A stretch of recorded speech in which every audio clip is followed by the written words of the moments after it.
sumasamba sa iyo at gumagalang sa krus mo na kaligtasan ng mundo.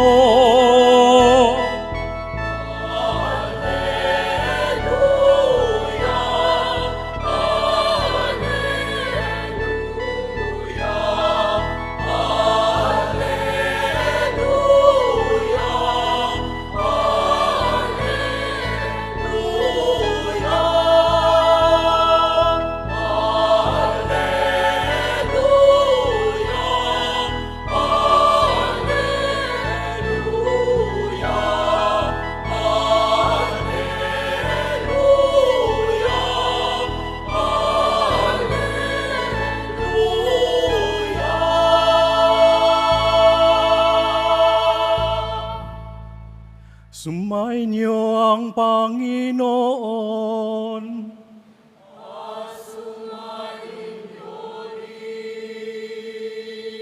Ang mabuting balita ng Panginoon ayon kay San Juan.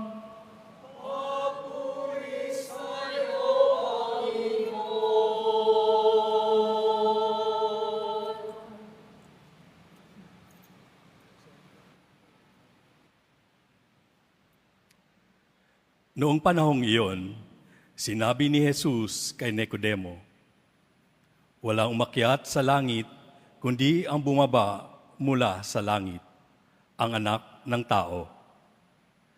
At kung paanong itinaas ni Moises ang ahas doon sa ilang, gayon din naman kailangang itaas ang anak ng tao, upang ang sinumang sumasampalataya sa kanya ay magkaroon ng buhay na walang hanggan. Gayon na lamang ang pag-ibig ng Diyos sa sanlibutan. Kaya ibinigay niya ang kanyang bugtong na anak upang ang sumasampalataya sa kanya ay hindi mapahamak, kundi magkaroon ng buhay na walang hanggan. Sapagkat sinugo ng Diyos ang kanyang anak, hindi upang hatulang mapurusahan ang sanlibutan, kundi upang iligtas ito sa pamamagitan niya. Ang mabuting balita ng Panginoon. Pinupuri ka namin, Panginoong Jesucristo. Magsiupo muna ang lahat. Maligayang pagdating po sa tahanan ng mahal na pong Jesus Nazareno at ating pinagdarasal at binabati din ng mga nakasama natin online, lalo na po mga may sakit, nag-aalaga sa may sakit at mga kababayan, kadeboto natin mula sa iba't ibang panig ng bansa daigdig na nais sumama sa ating banal na misa dito sa Quiapo, sa Basilica Minor at Pambansang Dambana ni Jesus Nazareno. Happy Fiesta po sa inyong lahat. Pakibati nga ang bawat isa, Happy Fiesta. At bigyan natin ng papuri, parangal at pasasalamat ang ating minamahal na Nuestro Padre Jesus Nazareno.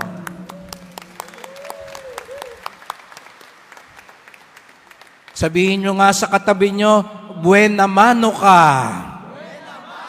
At sa kabila naman, pinagpala ka. Sapagkat ito ang unang misa sa piyesta ng Poong Nazareno at tayong lahat ay narito na. Tunay ngang nagagalak tayo at buena mano. Gusto natin tayo ang unang magdiwang, unang mabahaginan, unang pagpalain, unang paghimalaan. Ang gustong unang paghimalaan ng Poong Nazareno, itaas nga ang kamay at pumalakpak ng mas malakas.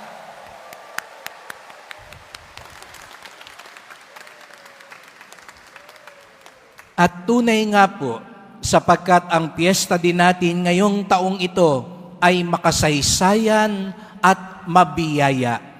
Ipinagdiriwang natin sa taong ito ang dakilang yubileo ng pag-asa. pag-asa. Ito ang hatid ni Jesus Nazareno sa atin. Ito ang una niyang gusto yung sabihin sa atin. Ano man ang mangyari, huwag tayong mawalan ng pag-asa sapagkat hindi niya tayo bibiguin, hindi niya tayo iiwan, hindi niya tayo kalilimutan. Kaya sabihin mo sa katabi mo, umasa ka lagi sa Diyos. Pag-asa. At hindi lang po ito dahil taon ng yubileo. Sa taong ito, 2025, sa kauna-unahang pagkakataon, ang piyesta ng Pong Nazareno, hindi lang piyesta ng Quiapo, hindi lang piyesta ng Maynila, kung hindi piyesta ng buong Pilipinas, piyesta kung saan may Pilipino, saan man dako ng mundo. Sapagkat ang piyesta ni Jesus Nazareno, piyesta ng bawat Pilipino. Amen. Kaya palakpakan natin muli ang Pong Nazareno.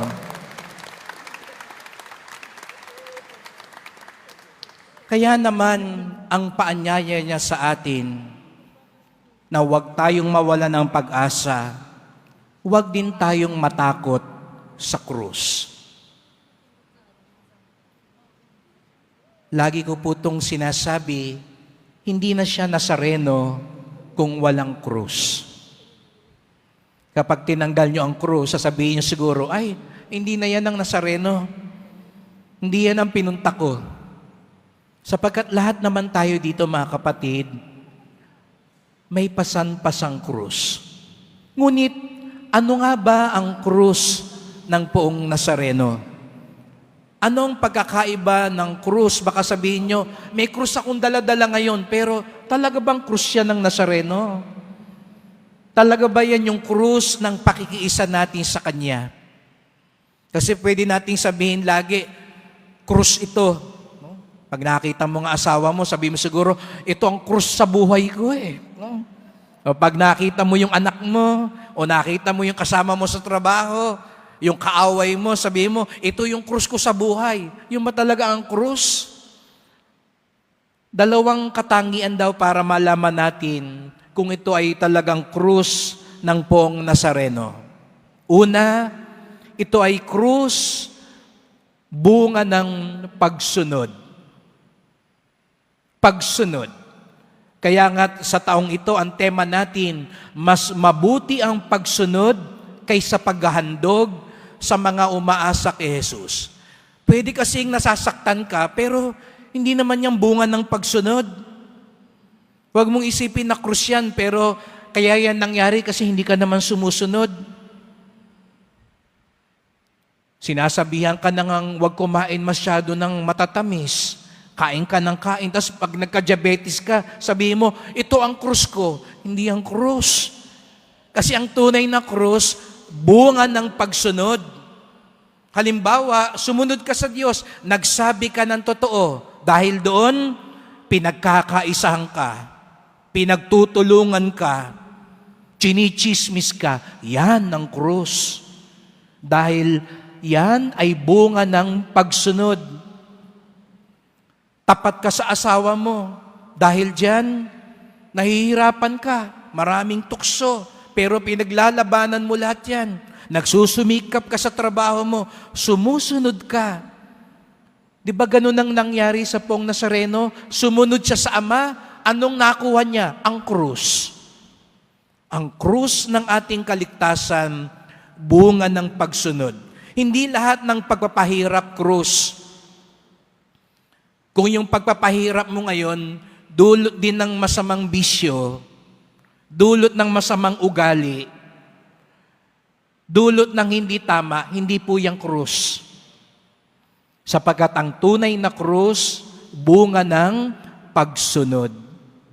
Ikalawang tatak ng krus ng Poong Nazareno ay ito ay krus ng pag-ibig. Tingnan niyo po ang Poong Nazareno. Ang ganda-ganda ng gayak ng altar. Namumukadkad, lalo na ang pula at dilaw, nasagisag ng kanyang pag-ibig at katapatan sa atin. At ang sinasabi niya, ang krus na ito, hindi krus lang ng pagpapakasakit, hindi lang ito krus ng pagdurusa, hindi ito lang krus ng pagsubok, ito ay krus na nagbubunga ng pag-ibig. Ang tunay na deboto, puno ng pagmamahal. Kaya dapat mamaya pag uwi ninyo, kasisimba nyo lang sa Quiapo, kayo pa ang buena mano sa pista. Iparamdam nyo ang pagmamahal kahit na nahihirapan kayo. Iparamdam nyo ang pagmamahal sa inyong pamilya, sa inyong kapitbahay, sa inyong kasama sa trabaho, sapagkat ang tunay na pumapasa ng krus ng Nazareno, katulad niya, hindi lang nahihirapan, lumalago sa pag-ibig. Kapag itong dalawa daw na ito, mga kapatid, ang lumago sa ating puso, pagsunod at pag-ibig, tunay tayong pagpapalain, tunay tayong nakalalapit, tunay tayong nakakatulad ng Pong Nazareno. Kaya't sa misang ito, habang ipinagkakatiwala natin sa Kanya ang mga krus natin sa buhay, ilatag din natin ngayon sa Kanyang paanan ang ating mga puso. Alam ko, kaya kayo naghirap pumunta rito sa Quiapo dahil may gusto kayong ibulong sa Kanya. May gusto kayong ialay sa Kanya. At naniniwala kayo, gagawa siya ng himala sa inyong buhay. At mangyayari ang lubos kung ang krus natin ay mahalin tulad sa krus ni Jesus Nazareno. Kaya't sama-sama po tayo ngayong magdasal. Mahal na pong Jesus Nazareno, narito po kami, iyong mga alagad, iyong mga kapatid, nakikigalak. Unang-una kaming narito ngayon para sa iyong kapistahan, sapagkat mahal na mahal po namin kayo. Sapagkat alam namin, bagamat mabigat, masakit, mapait, ang mga krus sa buhay, mas makapangyarihan ang iyong pag-ibig, awa at biyaya. Narito kami, dalisayin niyo po ang aming debosyon. Lumago kami sa pagsunod at pag-ibig upang sa gayoy manahan kang lagi sa aming piling. Hindi kami nawawalan ng pag-asa sapagkat ikaw ang aming lakas at kapayapaan. Matamis naming papasanin ng krus sapagkat katulad mo, ito ang magiging tulay sa aming kaligtasan.